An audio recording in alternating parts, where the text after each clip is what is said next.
சென்னை கோயம்பேடு பேருந்து நிலையத்தில் முன்னறிவிப்பு எதுவுமின்றி திருச்சி மதுரைக்கு அரசு பேருந்துகள் இயக்கப்படாததால் பல மணி நேரமாக காத்திருந்த பயணிகள் கடும் அவதிக்கு ஆளாகினர்.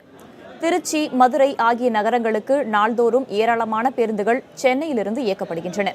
இந்த வகையில் நேற்று இரவு திருச்சி மதுரை செல்வதற்காக ஏராளமான பயணிகள் கோயம்பேடு பேருந்து நிலையத்திற்கு வந்தனர். ஆனால் திருச்சி மதுரைக்கு செல்லும் பேருந்துகள் அங்கு இல்லை. இதற்காக பல மணி நேரமாக காத்திருந்த பயணிகள் போராட்டத்தில் ஈடுபட முயன்றனர். அவர்களை சமாதானப்படுத்திய போலீசார் அளித்த வாக்குறுதியின்படி பேருந்துகள் இயக்கப்படாததால் பயணிகள் கடும் அவதிக்கு ஆளாகினர். 9 மணில இருந்து வெயிட் பண்றோம். திருச்சி மதுரைக்கு ஒரு பஸ் கூட கிடையாது எங்களுக்கு.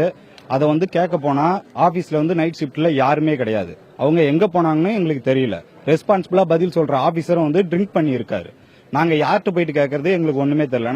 நான் 108 ஆம்புலன்ஸ் ஓட்டிட்டு இருக்கேன், கவர்மெண்ட் சர்வேயர். நான் 9 மணிக்கு வந்தேன். 9 மணிலிருந்து இன்ன வரைக்கும் மதுரைக்கு பஸ்ஸே கிடையாதுங்கிறாங்க. அதான் எங்க அப்பா ஊர்ல இறந்துட்டாங்க.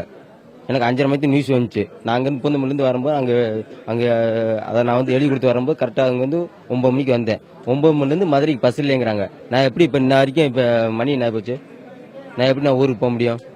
10 மணில நான் இங்க நின்றுட்டு இருக்கிறோம்.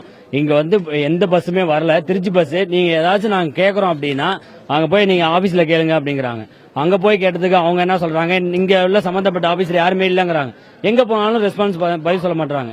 சரி, ஓகே, நாங்க ஸ்ட்ரைக் பண்ண போறோம்னு சொல்லிட்டு எல்லாம் போய் நின்னா போலீஸ் ஒருத்தர் அடிச்சு மிரட்டி கூட்டு போறாங்க.